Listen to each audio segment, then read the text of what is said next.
Hey you Stygian Dogs, it's December 11th, and this marks the release of issue number 17 of Conan the Barbarian from Titan Comics and Heroic Signatures. Titled Twisting Loyalties Part 1, Fangs and Foolish Thieves, guest artist Danica Brine joins Jim Zub in a two-part tale of Conan and Belit at the height of their swashbuckling infamy. A tale that Zub suggests will have ramifications for the future. Perhaps something connected to the Conan Scourge of the Serpent event series arriving next spring.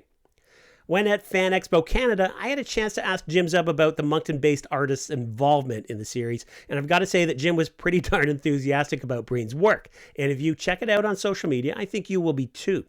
Danica has cited Adam Hughes, Frank Cho, Yannick Paquette, and Dan Mora among the many artists that inspire her. I find that her work possesses a classic and confident comic book style with a touch of the contemporary, and I'm excited to see what she brings to Conan. Be sure to check out artbycanucks.com, the website that Danica Brine shares with her husband, artist Nick Bradshaw. Now, let's take a look at this month's many covers and then jump into the book itself. The excellent cover A is from Roberto de la Torre. Cover B, with Belit in the foreground, is from Dean Kotz. Cover C is from Ace Continuado.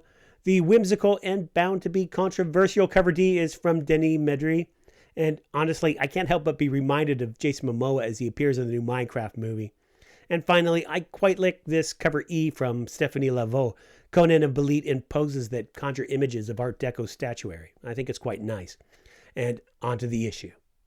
And here we go. I'll flip through the book, present a few close-ups of panels. I'll try not to read too much verbatim, and I will outline the general plot and happenings. I want you to be curious and to grab your own copy. Seriously, buy these comics. They're really fantastic. I want to give you a sense of how things look and to convey my excitement and a few summary thoughts, but be warned, if you want a pure reading experience, and I know you do, I would caution you about spoilers. If inclined, feel free to skip ahead to the conclusion. My review there will be largely spoiler-free. On the inside cover, a new era of bravery and heroism. It's an advertisement for the released and upcoming trade paperbacks and omnibus collections. Always a good Conan entry point or a way to bolster your collection. Opposite that, credits for the teams at Heroic Signatures and Titan Comics. Turning the page, the Numidian Chronicles, a map of the Hyborian Age highlighting this issue's area of action, and a summary to set the stage. We'll check this out in full. On the Road of Kings. For nearly a year, Conan of Cimmeria has operated as a corsair alongside Belit, the Queen of the Black Coast. Taking on the alias of Amr the Lion, Conan terrorized the Western Sea, hunting for riches, plunder, and the finest things life has to offer, while in Belit he found a fierce love, welding his fate to hers as conqueror and companion. Now, in need of resupplying respite, the Tigris pulls into port at a coastal city in Shem called Kiros, where the king and queen of the Black Coast seek a place to lay low and spend their silver in privacy. Kiros, the gem of Shem. Among thieves and pirates, it's known as the finest haven. For the right amount of silver placed in the right hands, even a ship as infamous as the Tigris will find a few days of safe harbor. In the meantime, the queen and her consort seek the city's splendors. Unaccosted, the pair wend their way through the winding alleys, far from the clatter of the markets, following signs unseen to a door unnoticed, and a message loud and clear. Wanderers welcome. Twisting Loyalties Part 1, Fangs and Foolish Thieves. Grim Jim Zub, writer. Death-defying Danica Brine, artist. Jumping Jao Canola, color artist. Rascally Richard Starkings and Comicraft's Titanic Tyler Smith, lettering. Calamitous Chris Butera, editor. The Hidden Haven. Laying low need not be so discreet. A room secured, a thirst to be quenched, no questions asked. Conan worries that they'll be recognized. Belit believes otherwise. Her reputation as an unearthly demon with a crew of bloodthirsty monsters is disguise enough for the pair to go unnoticed. The queen and king of the Black Coast, hidden amongst commoners, drinking deep from the wealthy well of Kiros. And drink they do. The music and merriment magnify Belit's many charms, the lustful haze bringing to mind the moments of their first meeting. Fleeing Argos, vessel raided, he was spared by the Queen of the Black Coast, a goddess among pirates. And a moment etched in his mind, as if in a dream, the mating dance of Belit, a vision he never thought he'd see again.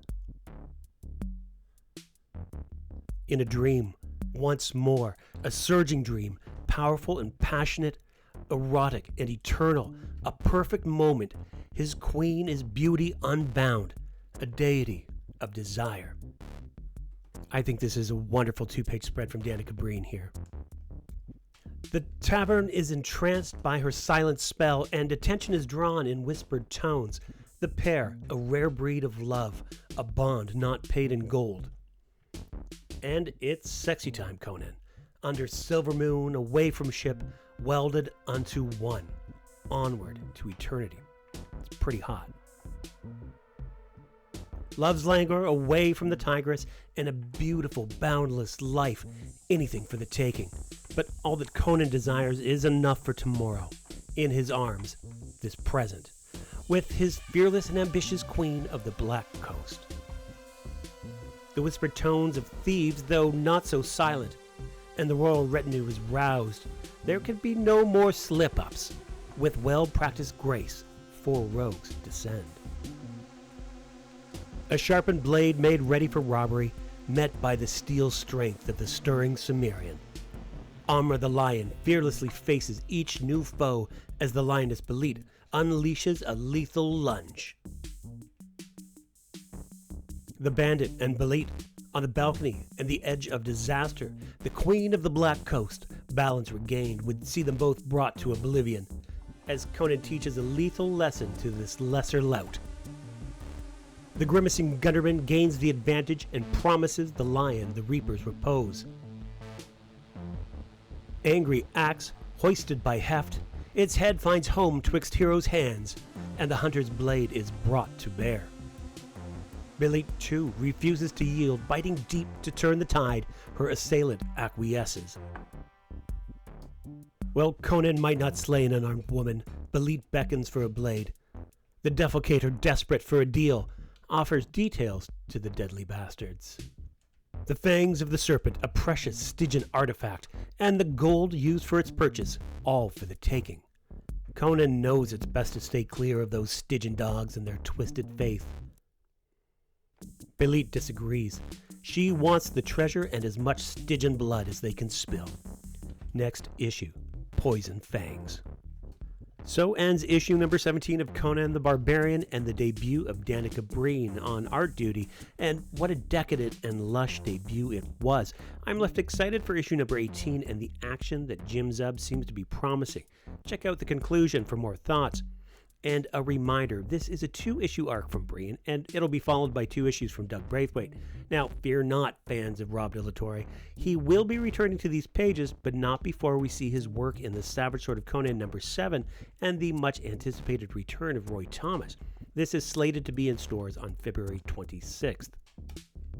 Opposite the final page, an advertisement for a new chapter of the massive narrative event, Conan Cult of the Obsidian Moon by James Lovegrove. I absolutely recommend it if you've been enjoying the miniseries or if you're just looking for some fun Conan in novel form. Check out my video on the book for more information. Turning the page, we come to the covers gallery. After that, part 17 in the series of essays from Jeffrey Shanks, and this one is titled Amra and Belit, Scourge of the Southern Seas. Jeff opens with a segment from Robert E. Howard's Queen of the Black Coast. And survivors of butchered Stygian ships named Belit with curse, and a white warrior with fierce blue eyes. So the Stygian princes remembered this man long and long, and their memory was a bitter tree which bore crimson fruit in the years to come. Shanks starts by noting that Conan's career as a corsair on the Black Coast, serving as the right-hand man of Belit, is one of the most fascinating periods of the Cimmerian's life. Well, this is a period that begins and ends in Robert E. Howard's Queen of the Black Coast. Published in the May 1934 issue of Weird Tales, there is an undocumented period of time where Conan, known as Amra the Lion, terrorized the Western Ocean alongside Belit. References to Amra and this period appear in The Scarlet Citadel, a draft of the Drums of Timbuktu, and again in Hour of the Dragon. But beyond the few names and events mentioned in passing, it's later writers, especially Roy Thomas, that have fleshed out Conan and Belit's adventures together. And Jeff mentions that it was Thomas's adaptation of Queen of the Black Coast that helped to inspire him to first read a Conan paperback and experience the source material firsthand. Jeff closes the essay by citing other authors that have explored this period of Conan's life, including Poul Anderson, Brian Wood, and Henry Hertz, and that now it's Jim Zub who takes us on board the Tigris for a new tale of savagery on the Black Coast. As always, make sure you read Jeffrey Shanks' essays in full. Following the essay, an advertisement for the Conan Battle of the Black Stone Special Edition action figure. Here's your chance to join the waitlist and be among the first to know when it's available for order. The figure is expected to be available sometime in 2025. Check out my video for a few more details, and be sure to join this waitlist. And on the back cover, Conan Battle of the Black Stone event reading order. It's a checklist of the different properties you might want to check out for this epic mini-series event. The final issue number 4 and its big reveal was released last week. Check out my video on that, and if you aren't up to date, my Battle of the Black Stone playlist will fill you in on everything. I really enjoyed Danica Brine's work here. It feels like it exists in contrasts. It's both soft and edgy, sensual and striking, detailed yet sparse, and it does a superlative job of capturing the joie de vivre Conan felt with Belit in that era when the youthful wanderer found a form of stability and service to his queen. That exuberant time before Belit's death and the interregnum that ended with his acquiring the Aquilonian crown. I especially look forward to seeing Brine's work in the next issue, which I assume, with the adventure quickening, will bring us a Belit in full ferocity. The feral queen in contrast to the more tame lioness that in many ways dominates these pages. Jao Canola, whose color work we've most recently seen in Conan Battle of the Black Stone, brings Brine's art to lush life. It's sumptuous. That moment of Belit's dance, it just shines, it shimmers, and the lovemaking by moonlight looks marvelous. And that sumptuousness, when marred by the crimson of carnage, is all the more marked.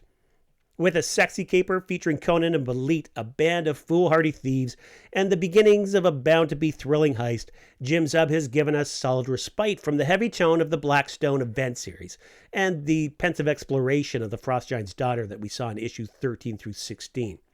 The story is a welcome palate cleanser. It feels refreshing and a bit like a necessary reset.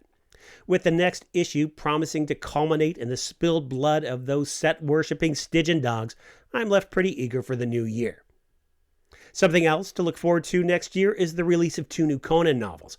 Arriving next July, Conan Songs of the Slain. It's a King Conan story by Tim Lavaud. And in October, from Tim Waggoner, Conan Spawn of the Serpent God, a tie-in with Heroic Signature's Scourge of the Serpent event series. These are both available for pre-order right now. Check out the links in the video description. Thanks for watching, liking, heck, why not subscribe? And until next time, take it easy, you Stygian Dogs.